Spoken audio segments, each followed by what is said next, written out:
My name is Benjamin Schultz-Figueroa. I'm a PhD candidate at UC Santa Cruz, and my project was B.F. Skinner's Project Pigeon, rendering the war animal through optical technology. It's about B.F. Skinner's Project Pigeon, which was later called Project Orcon. This was a project that was meant to create a pigeon-guided missile during World War II. So there are pigeons inside of the missile that are responding to camera obscuras that are placed in the nose of the missile and aiming it towards enemy ships, basically.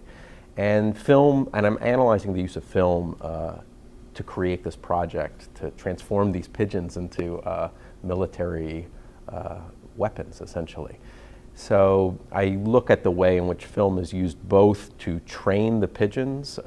B.F. Skinner is a kind of behaviorist, and he's tying the pigeons' bodies and their responses to certain images through film.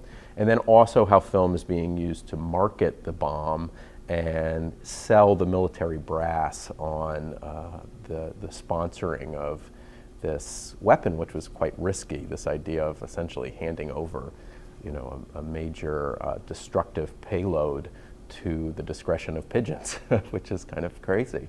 And Skinner really attributes a lot of power to film to both control the pigeon and control the people in the military who were sponsoring him.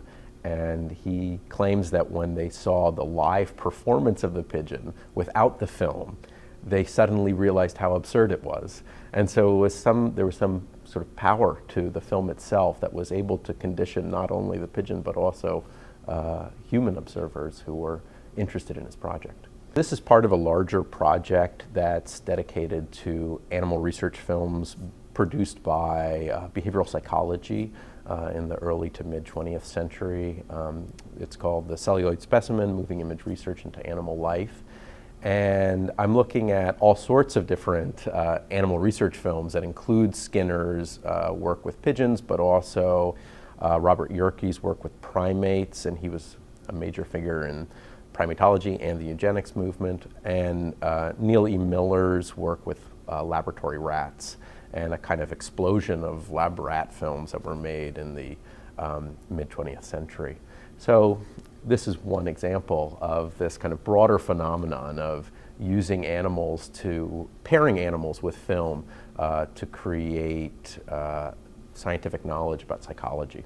My advisor, Shelley Stamp, who's fantastic, I want to sing her praise to the hilltops, really was pushing me to submit to the conference this year, to the Graduate Student Writing Award. Actually, there is a funny story about this because my daughter was born weeks before the deadline, and I was sort of exhausted, bleary-eyed while writing this article and editing it and revising it. But somehow I think it worked out.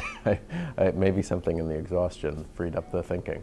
It's very gratifying to have something that feels very niche in a certain way, right? A very peculiar set of concerns that maybe lies on the border of film studies in some ways, or isn't quite clearly film studies yet. It's very gratifying to have that recognized, and it makes me hopeful for not just this project, but for work like it that is invested in kind of useful cinema or operational cinema, as well as scientific cinema, and the use of film and moving image technologies in the sciences. Makes me very hopeful about the potential for that to be folded into a broader discourse on film history and film studies.